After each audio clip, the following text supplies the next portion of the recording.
Hello and welcome to the very first episode of the Huglet stories. This is a series of gentle tales. These are original stories about our Huglet companions, written to comfort, to connect and to gently educate. Whether you're little or a teenager or you're very much a grown-up who still needs a story time, sometimes these are for you. There's no age limit on needing to feel understood. Tonight's story features Sora, our anxiety companion, with her sparkly navy ears, her gentle wings, her navy tail and her little navy star. She's one of my absolute favourites, and I think the story's going to mean a lot to many of you.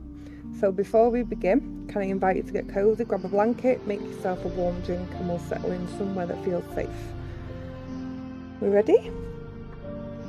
So, it was an ordinary evening in an ordinary room. The lamp on the bedside table was on, making the walls glow soft and yellow. Outside, the sky had gone from pink to purple to the deep, quiet blue of almost night. Birds had settled, cars had slowed, and the world was getting ready for rest.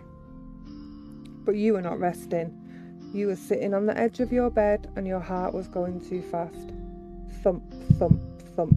Not the calm, steady heartbeat of a person who is peaceful, but the quick, jumpy kind that feels like it has somewhere important to be.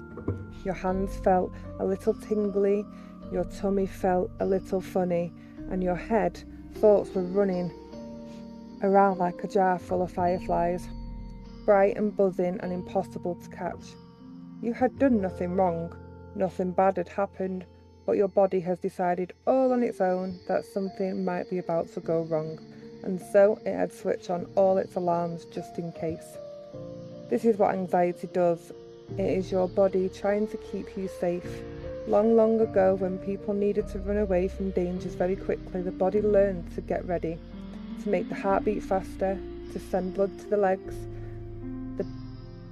to make the breathing go quicker, to bring in more air, to make all the senses sharpen up, to make every tiny little thing very big and very important. It was a good system back then. But sometimes the body gets a little confused. It fires up all those alarms even when there is no danger. Even when you're safe at home in your room with the lamp on, it sends the heart racing and the wobbly tummy and the loud rushing thoughts, and it feels very real, even though you are perfectly safe. That is not weakness. That is not something broken in you. That is just anxiety, and it happens to great many people of all ages, all over the world. You pulled your knees up to your chest and wrapped your arms around them, making yourself as small and tucked in as you could. Your thoughts were very loud tonight. What if something goes wrong? What if something happens tomorrow? What if I say the wrong thing? What if everyone notices? What if? Anxiety loves the words what if. It is very good at thinking of things that might go wrong, and it finds it very hard to remember all the things that might go well. It is like having a little alarm inside you that is set just a tiny little bit too sensitive. It goes off when it does not need to, and once it starts, it can be hard to stop.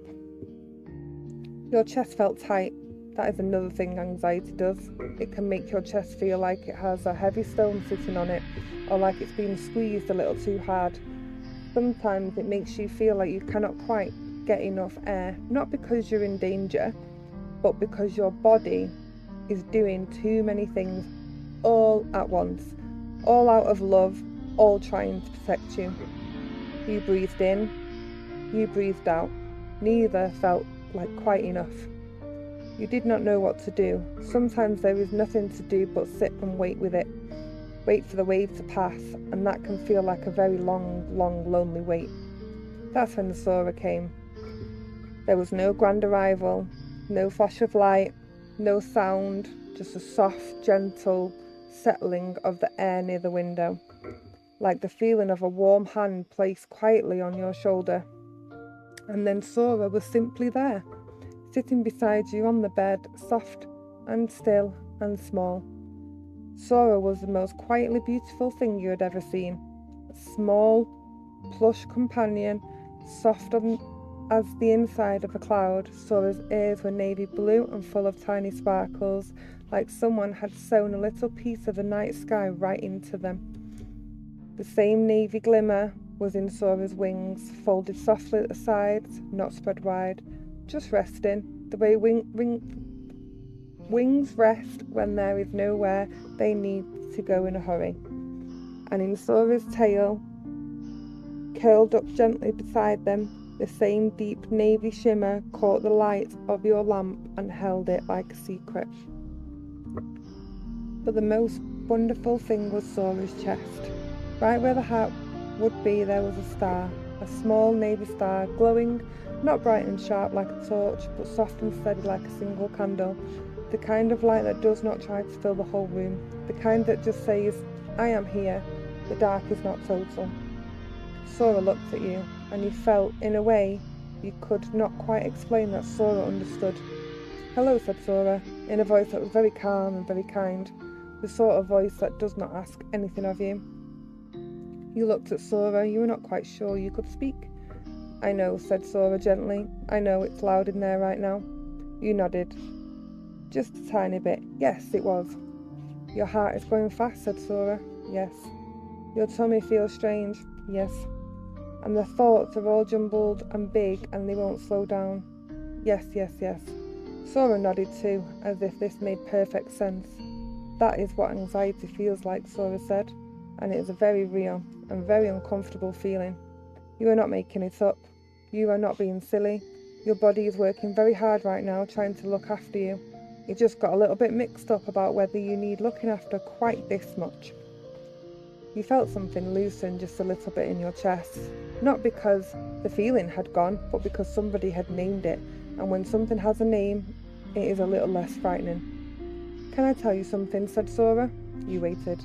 Anxiety is not who you are, Sora said. It is something that happens to you. Like the weather happens to a day.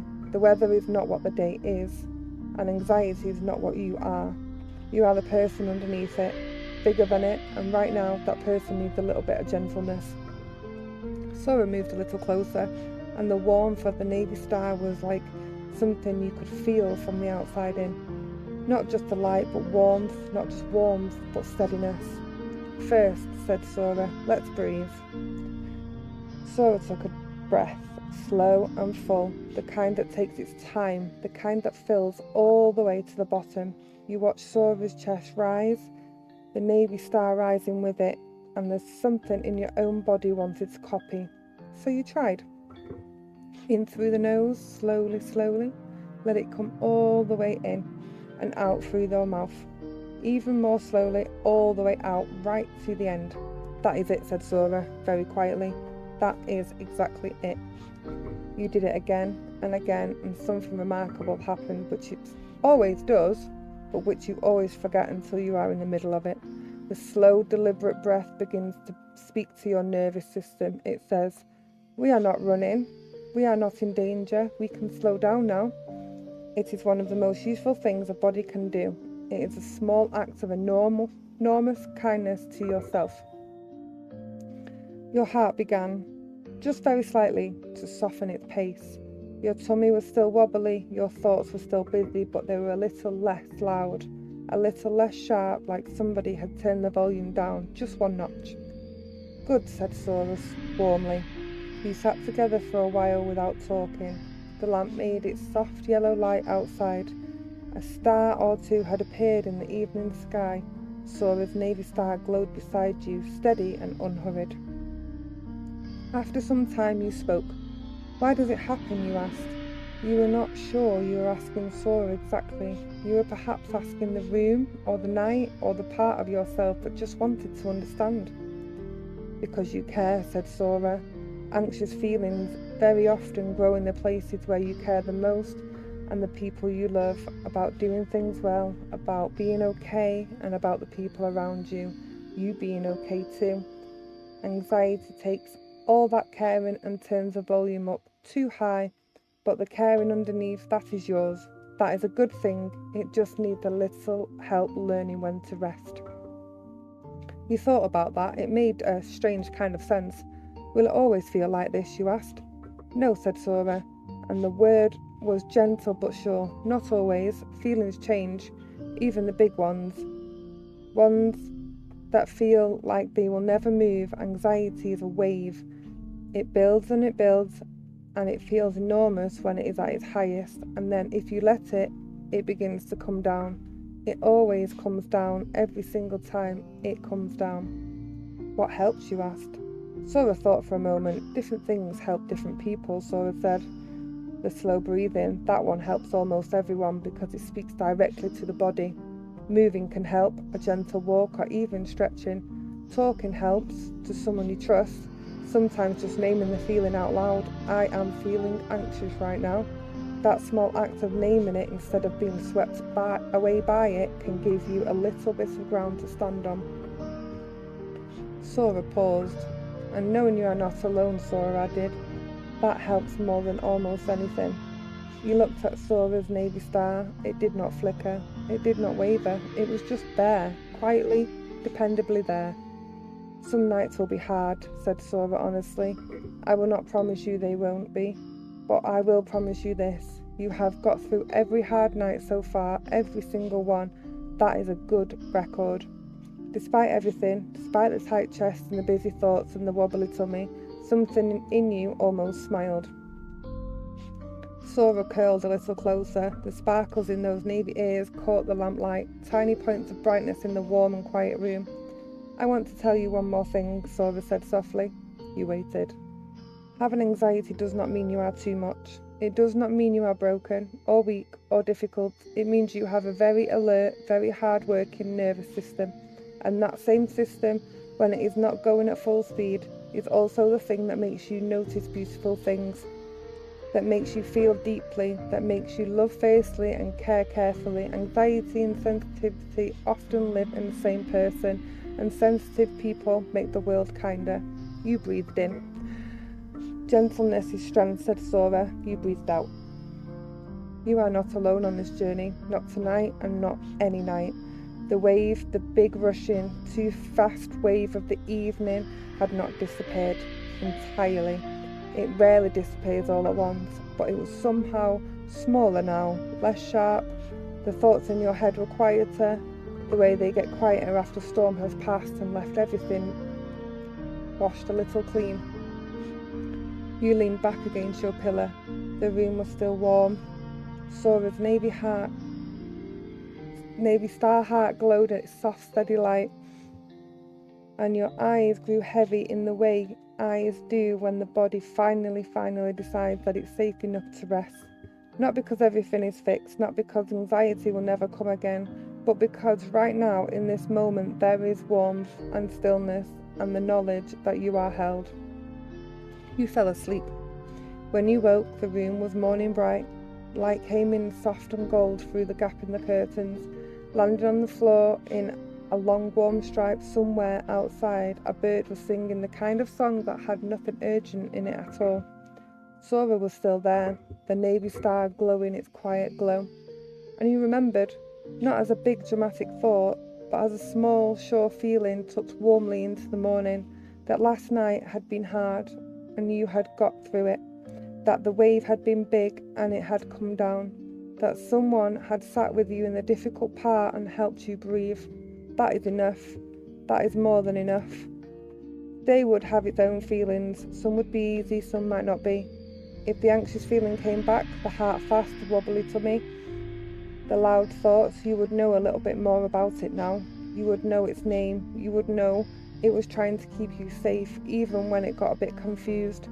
You would know to breathe slowly, to be gentle with yourself, to remember that the wave comes down, always. And you would know that you are not alone, not today, not ever. No one walks their journey alone. The end.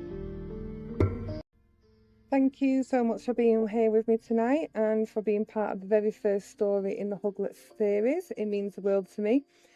I wanted our first story to be about anxiety because many of us know it very well. Children know it, grown-ups know it, and one of the most powerful things we can do for ourselves and for each other is to talk about it gently and honestly and without any shame. If tonight's story felt familiar, if you recognise that racing heart, those busy thoughts, that wobbly tummy feeling, I want you to know you are in very good company. Anxiety is one of the most common experiences there is. It does not make you broken and it does not make you too much, it only makes you human. Sora was made for you. Every Huglet in our family was made for someone who deserves to feel seen and held and reminded that they are not carrying their journey alone. If you would like to bring your own Sora home, a soft companion to sit with you on your hard nights, you can find the whole Huglets family over at huglets.co.uk. And if this story helped you or helped someone you love, please do share it. You never know who needs to hear it. Until our next story together, be very gentle with yourself. Gentleness is strength. With all my love. Bye-bye.